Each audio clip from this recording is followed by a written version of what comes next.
Hi, everyone. How are you doing today? Hope you're having a good one. We're going to continue on with the podcast and listen to what else they were talking about. And he's actually getting what? Let's do this. Let's go ahead and start the program and we'll get into it.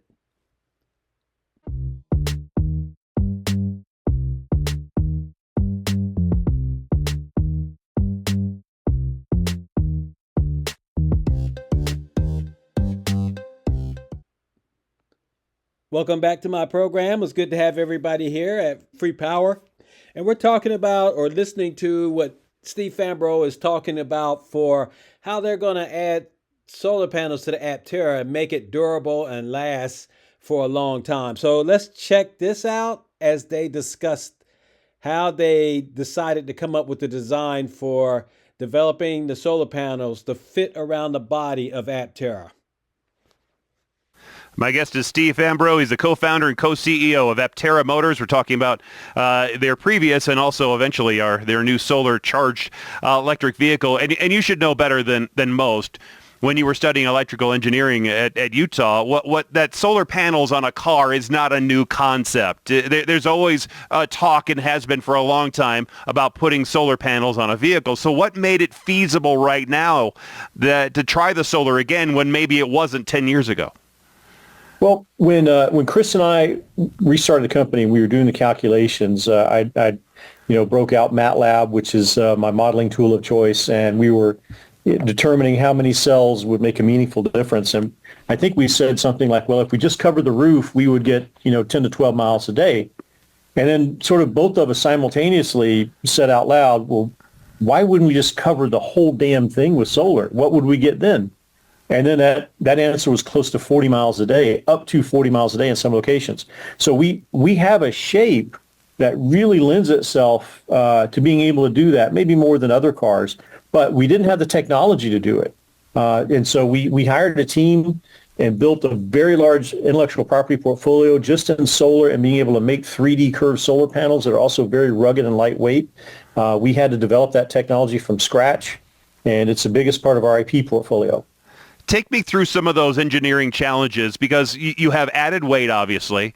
You have maybe some added drag there of the panels. As you said, you had to redesign them a little bit versus the energy creation that can be put into powering the vehicle or put into the battery. So there has to be a formula that you said that shows the point where the power generation becomes higher than the energy drag. Sure. We built a solar model, before we started the company and put it on Chris's roof on his garage. And it was panels that were about the same size of these panels in the same locations at the same angle. And we rotated it around different angles, throughout the year and logged the energy that we were creating. And we would see peaks up to about 4 kilowatt hours over a day. Now, because the platform is so efficient, it's designed to use about 100 watt hours per mile. That calculation is very simple. It's 4,000 watt hours divided by 100 watt hours per mile, 40 miles per day. And so we thought, well, 40 miles per day, doesn't seem like a lot, right? Because, you want to be able to take long trips, whatever. But if you have a big battery and you can drive 400 miles, but your daily charge is met by solar, then that felt like a no-brainer for us. Now, the reason why other manufacturers can't do it is just because their platforms use too much energy. They're too heavy. And so you might have, if you were to do it, cover the entire vehicle on a typical electric vehicle with solar, you might get an extra 5 or even 10 miles a day. That's not meaningless, but it's a lot of extra cost for very little value. Whereas in our case, the value is most people drive less than 40 miles a day. Statistically, you probably won't have to plug it in, or maybe you plug it in every few months. That's a game changer.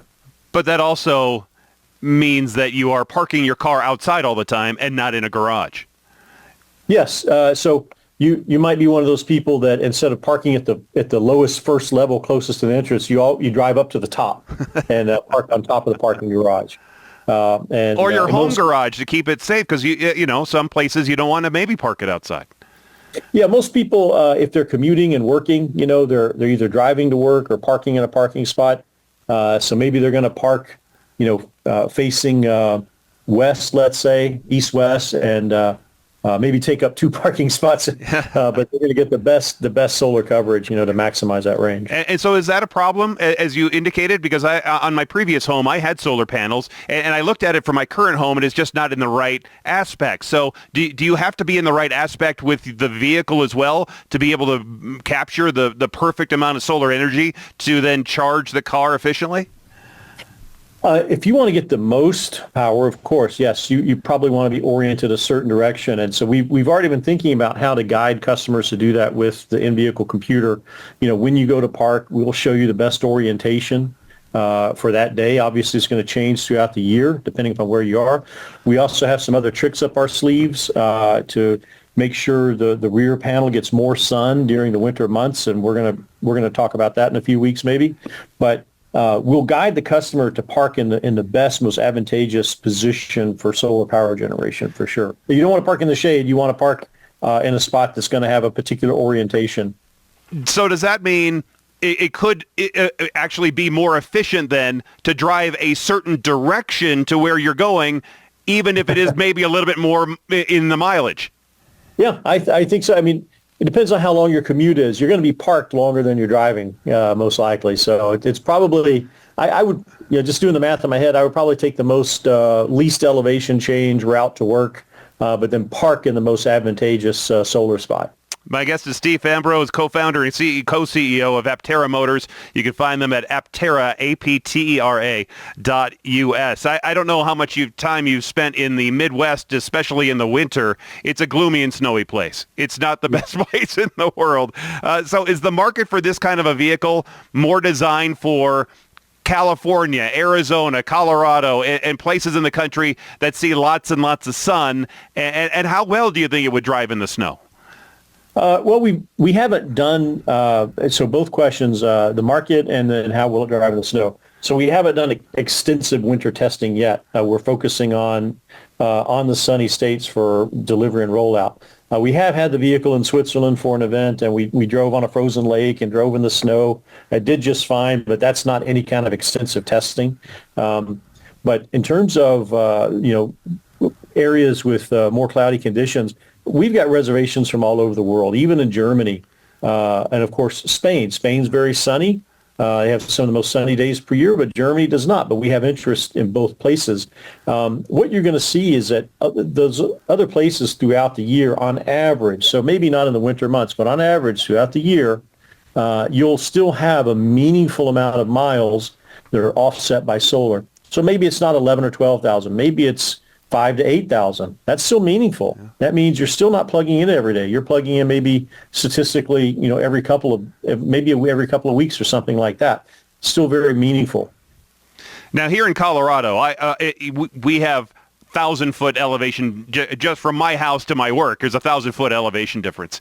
So I can see in my electric car how much that affects the range that I get on average. So is this vehicle apt to be used here in a state like Colorado, where do you have a lot of elevation changes where there's going to be more load on it, or in a flatter place where, like Florida, where you do have the sun and you really don't have any elevation changes? I think from a physics perspective, any EV is just going to do better with fewer elevation changes because there's just less current coming from the system and less loss. However, in Denver, you do have a special advantage of the air density. At sea level, the air density is 1.2 something kilograms per cubic meter. In Denver, it's maybe close to 1. So that means the drag load on the vehicle is much less at high speeds. So you're going to use less energy driving around Denver than you are, say, in San Diego. Plus, in the summer months, and I think throughout the year in general, you have higher insolation, higher amount of sun than you would in the coast. So I think you're going to do well in Denver. Yeah, just ask my grill cover. It gets blown up every year because of the intensity of the sun. That's right. I mean, you knew from living out here for a year. Yep. There are other ways as well as capturing energy back into the battery, like regenerative, the braking system. You had that on the Type 1 vehicle. I'm sure you'd have it on this one. But have you experimented with capturing wind power as well, maybe forcing the passing air that you're already driving through into a turbine of some sort to create even more electricity, even though you might be creating drag?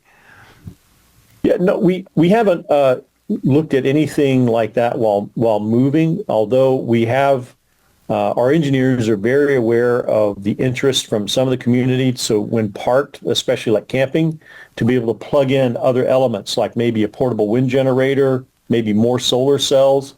And so we are aware of that need. We're not launching with that capability to take in those other sources, but it's very much on the front of our minds in terms of the next rev of the solar charge converter is to be able to take in other inputs for energy, whether it's wind or solar, mobile while you're out camping or parked.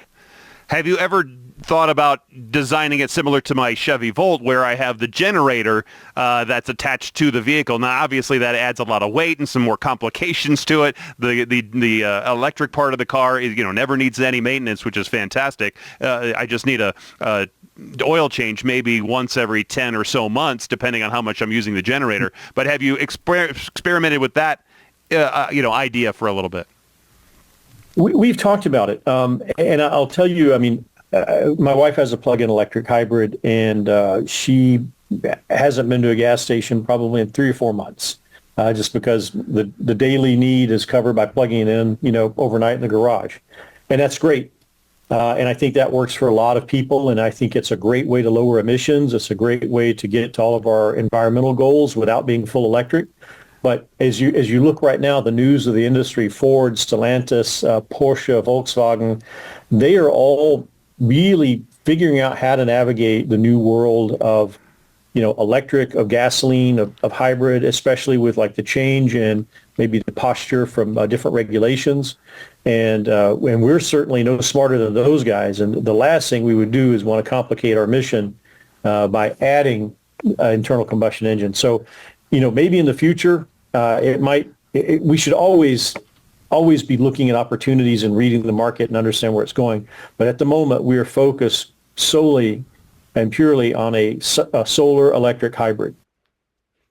So as Chris is bringing out here, you can see that they really thought this through. They did not just go into this blindly. They actually made the solar panels and put them in the shape of the Aptera and put them on Chris's roof. And they got a lot of data from that. And we could see that they were getting up to 4,000 watt hours a day, depending on how they position the panels.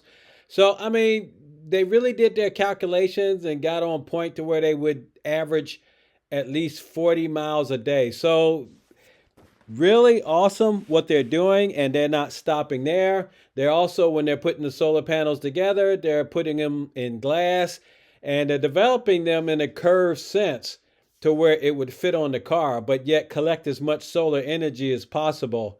As well as when they're making the solar panels, they're making them to where they won't crack or fracture as they're putting the panels together, because then the panels would not work as efficiently. He also talked about maybe adding an extra solar panel while you're camping, or you could probably even add an extra solar panel while the vehicle is parked. So that's going to be interesting to see, as well as he brought out that they were going to set up to where you could get more power from the sun on the rear hatch in the wintertime.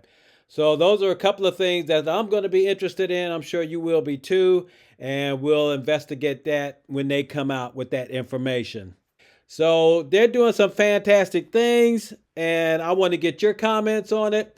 Let's hear what you got to say. And we're just going to go ahead and end it right here. Let me go ahead and give a shout out to my patrons. You can comment about any part of the video or whatever he talked about, and we're going to discuss that as well. But for right now, my patrons, thank you guys very much. You guys are truly helpful. I couldn't do this without you. And we thank everybody that's watching the video. Continue to hit the like, ring the bell, subscribe if you're new here, and then we can reach a larger audience. But I'll come out with the next one in a few days. So you guys take care. We'll catch you later. Y'all have a good one. Bye-bye.